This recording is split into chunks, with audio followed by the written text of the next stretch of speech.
오늘은 십자가의 흔적이라는 제목으로 함께 말씀 나누도록 하겠습니다. 말씀에 은혜 받으시는 귀한 분들 되시길 소망합니다. 네. 우리 모두에게는 흉터가 있습니다. 이 흉터는 몸에 난 상처를 이야기하죠. 대부분은 아마 내가 원하지 않게 생겼을 것입니다. 그러나 또 때로는 병을 치료해야 되는 그런 어쩔 수 없는 상황 때문에 수술을 하면서 생긴 또 상처도 있고 흉터도 있고 또 우리 여성분들 같은 경우는 이 제왕절개 자녀를 낳아야 되는 상황이다 보니까 어쩔 수 없이 또 수술을 하고 그 몸의 상처가 또 생기기도 합니다. 그래서 이 흉터는 우리가 아주 작은 것들은 시간이 지나면서 없어지기도 해요. 그런데 대부분은 그 흉터 자국이 남아있지요. 오늘 이 흉터에는 이 두 가지 의미가 있다라고 생각이 되는데요. 하나는 모두 아픔이 동반된다는 것이에요. 우리에게 있는 흉터는 그 흉터가 생길 때 항상 아팠습니다. 안 아픈 흉터는 없어요. 흉터가 생기면서 고통이 따르게 된다. 물론 뭐 작은 상처들은 시간이 지나면서 없어지기도 하지만 이 고통이 크면 클수록 그 흉터는 짙게 남게 됩니다. 마치 그 고통의 순간을 잊지 말라고 하듯이 말이죠. 그래서 우리에게 있는 흉터를 보면 다 기억을 해요, 우리가. 이건 언제 생긴 거다. 이건 언제 생긴 거다. 이렇게 생긴 거다. 이 저마다의 사연이 있다라는 거죠. 또 하나 흉터의 의미는 이 흉터가 아픔과 고통이 함께하지만 그것이 의미가 있는 흉터가 있기도 하고 또 의미가 없는 흉터가 있기도 하다라는 거죠. 앞서서 말씀을 드린 부분도 있지만 어떤 실수나 부주의로 인해서 생긴 흉터가 있어요. 그것들은 아마 생각하기도 싫고 떠오르기도 싫을 거예요. 그러나 내가 마땅히 감당해야 하는 어떤 일로 인해서 상황으로 인해서 생긴 흉터는 저마다의 그런 사랑스러운 의미가 있지 않을까 생각을 해봅니다. 얼마 전에 친구에게서 한 소식을 들었어요. 그 친구가 이제 좀 가정 형편이 좀 어려웠어요. 그래서 고생도 참 많이 한 친구인데 어머니에게 간이식을 해야 된다고 하더라고요. 이 간이식 저도 뭐 자세한 정보가 없어서 몰랐었는데 그 친구한테 듣고 이렇게 하면서 알아봤더니 사람의 몸에 간이 굉장히 크다고 하더라고요. 근데 그 이식은 60%를 떼줘야 된대요. 이 간의 60%를. 그래서 60%를 떼주면 한 6개월 후면 간이 다 또 자란대요.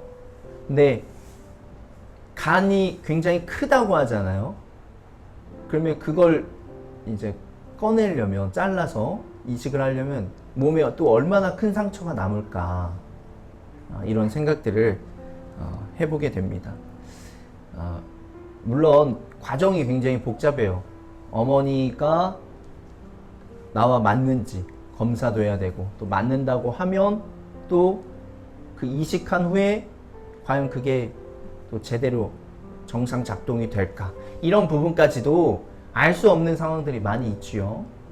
그러나 만약에 좋은 결과로서 돼서 어머니도 건강하게 되고 나도 또 회복이 된 다음에 건강하게 지낼 수 있다고 하면 그 상처는 굉장히 영광의 상처, 아름다운 그런 흉터로 남지 않을까 생각을 해보죠.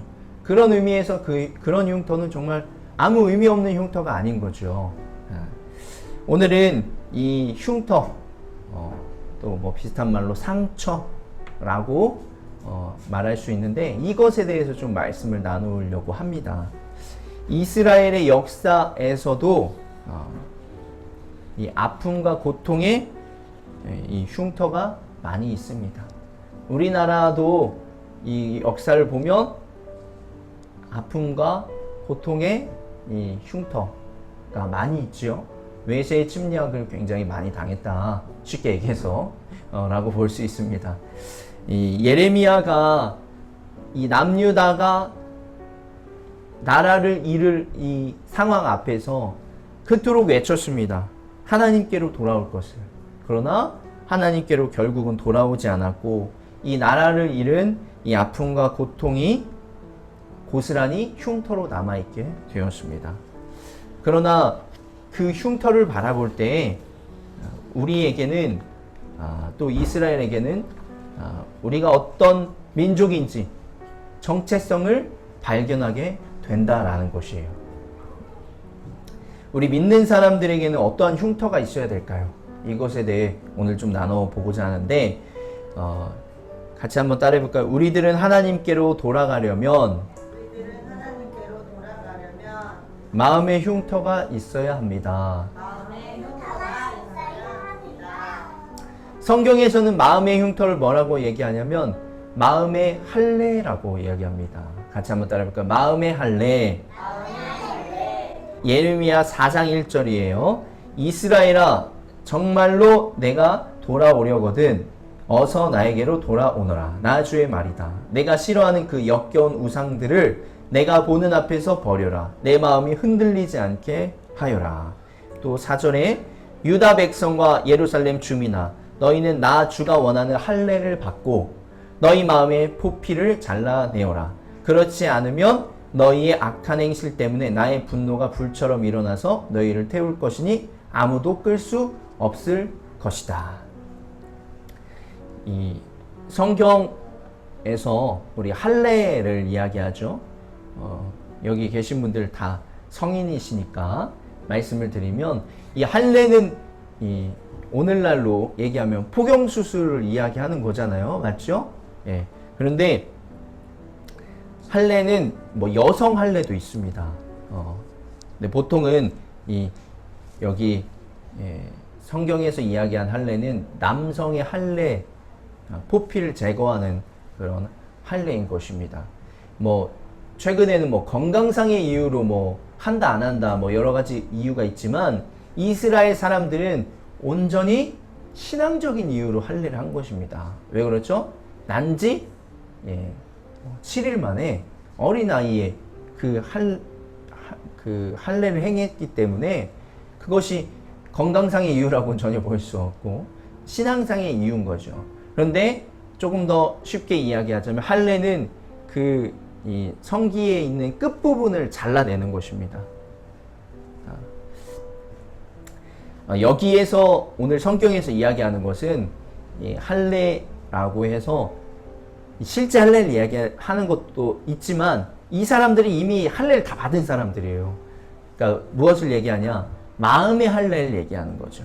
마음의 할례. 아까 얘기했듯이 그 끝을 잘라낸다고 이야기를 했잖아요. 우리가 이 쉽게 얘기해서 끝을 잘라낸다는 의미가 무엇이냐면 이 세상에서 속하고 더러워졌던 것들을 잘라낸다 라는 그런 의미가 있습니다. 그래서 이 종교적인 행위는 모든 것이 사실 우리의 행동에 다 의미가 있지만 종교적인 의식 행위는 억지로 할 수 있는 게 거의 없어요. 물론 때로는 뭐 부모님이 강제로 시켜서 하는 경우도 있겠지만 성인들이 한다고 하면 억지로 하는 경우는 거의 없어요. 뭐 간혹 반강제적으로는 할 수도 있겠지만 종교적인 의식들은 다 스스로가 원해서 해야 될 수밖에 없다는 거예요. 예. 다른 말로 얘기해서 세례나 성만찬 아니면 오늘 예배 이 종교적인 행위들은 억지로 할 수가 있는 게 아니라는 거죠. 다 내 마음이 원해서 한다라는 거예요. 하나님을 의지하고자, 하나님을 예배하고자 하나님을 만나고자 하는 마음이 있기 때문에 예배를 드리는 것이고 기도하고 찬양하는 것이다. 이런 종교적인 행위를 하는 것이다 라고 볼 수 있어요. 그래서 오늘 말씀에서는 마음의 할례를 받아야 된다 이런 이야기를 하고 있는데, 마음의 할례가 무엇인지에 대해서 한번 살펴보자면 3절에 있습니다. 제가 바로 아까 전에 간단하게 설명을 드렸지만, 참으로 나 주가 말한다. 유다 백성과 예루살렘 주민아, 가시덤불 속에 씨를 뿌리지 말아라. 묵은 땅을 갈아엎고서 씨를 뿌려라. 우리가 씨 뿌리는 자의 비유를 한번 생각해 보시면서 보면, 가시덤불은 뭐죠? 씨가 자랄 수 없는, 나를 방해하는 그런 세력이라고 볼 수 있어요. 그리고 또 땅이 묵었어요. 네, 오래됐다라는 거죠. 영양가가 하나도 없는 땅이라는 거예요. 그렇게 되면 어떻게 되는 거죠? 열매를 맺을 수가 없어요. 그래서 반대로 한번 생각해 보면 됩니다. 가시덤불을 제거해야 되고 또 묵은 땅을 갈아엎는 거예요. 다시 한번 말씀드리면, 이 마음의 할례, 내 이 겉에 있는 그 포피를 제거한다는 것은 무엇이냐면 가시덤불을 제거하는 것이고, 또 열매 맺지 못하게 하는 이 가시덤불 제거하는 것이고, 영양분이 없는 땅을 갈아엎는 것이다. 이렇게 볼 수 있습니다. 그러면 어떤 것이 이 가시덤불이고 묵은 땅일까요? 4절에 보면 아까 읽었으니까 제가 그냥 말씀드리자면, 4절로 유추해 보자면 악한 행실이라고 볼 수 있어요. 악한 행실. 이 성경에서 이야기하는 악한 행실은 1절과 2절을 보면 나오는데요. 첫 번째는 우상들을 섬기는 것을 악한 행실이라고 이야기하고, 두 번째는 이 2절에 있는 진리와 공평과 정의롭지 못한 것이라고 볼 수 있어요. 즉 거짓되고 불법적이고 이기적이고 한쪽으로 치우친 것들을 이야기하는 거죠. 이 또 악하다는 것은 무엇이냐면, 이렇게 살아가면서도 이것이 잘못된 것임을 인식하지 못하고 살아가는 것을 또 말합니다. 그래서 다시 원래 마음의 할례로 돌아와서 보자면 하나님이 원하시는 이 마음의 할례는 무엇이에요? 이 두 가지를 버리는 것, 이 두 가지를 잘라내는 것을 이야기하는 것이에요. 우상 숭배하는 것을 버리고, 또 거짓되고 불법적이고 이기적이고 또 한쪽으로 치우친 그런 삶의 모습들을 버리는 것을 이야기한다. 하나님을 믿는다는 것은 이전에 행하던 행실에서 돌이키는 것을 말합니다. 즉 우상을 따르지 않는 것, 또 거짓과 불법과 이기와 불공정하게 살아가지 않는 것을 말해요.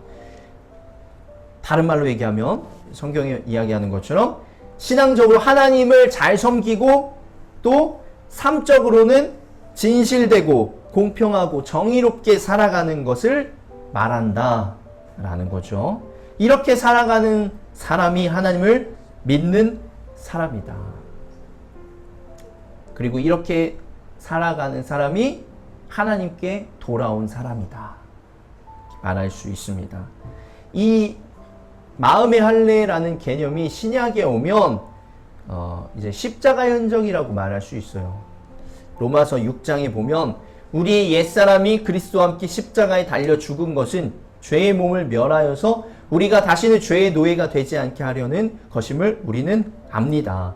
로마서에서는 아까 얘기했던 잘라내고 버려야 하는 것을 간단하게 뭐라고 얘기하냐면 옛사람이다 얘기를 해요. 내가 하나님을 믿기 전에 내 모습, 그것을 옛사람이다. 우리가 흔히 사람마다 옛사람의 모습은 조금씩 다를 수가 있어요. 그러나 여러분이 그 옛사람을 버리는 것이 마음의 할례를 하는 거다. 성경에서는 또 뭐라고 얘기해요? 그 옛사람을 십자가에 같이 매달아야 된다. 예수님과 함께 매달아야 된다. 이야기를 하고 있습니다. 그래서 십자가에 매단다는 것은 어떤 의미예요? 그 옛사람의 속성은 죽고 없어진다. 오직 예수님으로 인해서 새 사람을 입은 나만 살아가는 거죠. 옛사람은 십자가에 묻고 십자가에 매달려서, 십자가에 매단다는 것은 어떤 의미죠? 죽는다는 의미예요. 옛사람을 죽이고 새 사람, 새로운 상태로 하나님과 예수님과 함께 살아가는 것을 이야기한다는 거예요. 그래서 어떻게 우리가 다시는 죄의 노예가 되지 않게 하려 하는 것이다. 11절에 이와 같이 여러분도 죄에 대하여는 죽은 사람이요 하나님을 위해서는 그리스도 예수 안에서 살고 있는 사람이라는 것을 알아야 합니다.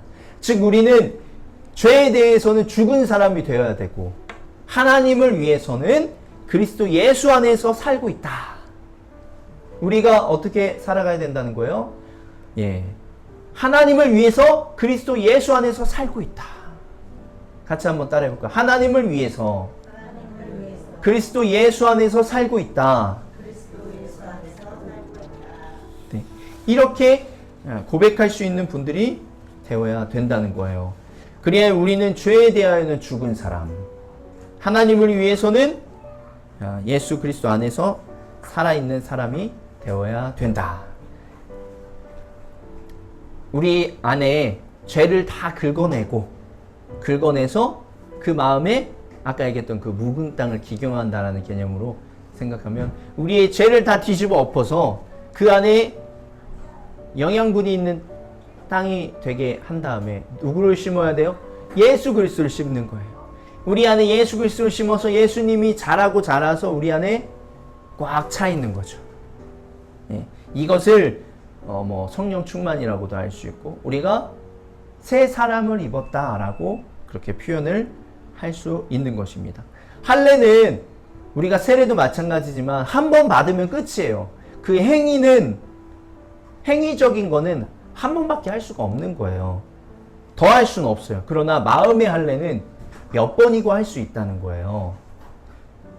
우리가 아무리 죄를 우리가 긁어내서 다 잘라내서 그 예수님을 심는다고 해도 계속해서 뭐가 자라요?